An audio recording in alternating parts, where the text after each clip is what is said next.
अति जलद व अचूक बातम्यांसाठी पाहत रहा महामीडिया 24 सदैव तत्पर. शिरोली पुलाची तालुका हातकणंगले येथील माळभागावर असलेल्या किनारा बारमध्ये दारू पित असताना झालेल्या वादातून एकावर काचेच्या ग्लासने जीव घेणं हल्ला केल्याची धक्कादायक घटना उघडकीस आली आहे. या प्रकरणी शिरोली पोलिसात शैलेश संजय कांबळे यांच्यावर गुन्हा दाखल केला आहे. याबाबतची फिर्याद जखमी तानाजी हनुमंत गोसावी वय वर्ष 52 राहणार दोघेही रेणुकानगर शिरोली पुलाचे पोलिसातून मिळालेल्या माहितीनुसार शुक्रवारी रात्री 9:30च्या सुमारास तानाजी गोसावी हे माळभाग शिरोली पुलाच्या येथील किनारा बारमध्ये बसले होते. त्या दरम्यान आरोपी शैलेश कांबळे याने कोणतंही कारण नसताना गोसावी यांच्या जवळ येऊन त्यांना 4 कानाखाली मारल्या. या मारहाणीला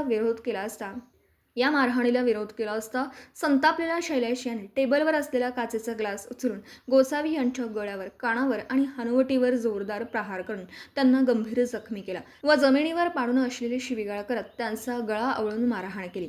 या घटनेची नोंद शिरोली MIDC पोलीस ठाण्यात करण्यात आली आहे. शेअर प्रतिनिधी संदीप कांबळे. तर मग चला सबस्क्राईब करायला विसरू नका महामीडिया 24 न्यूज चॅनलला. महामीडिया 24 सदैव तत्पर.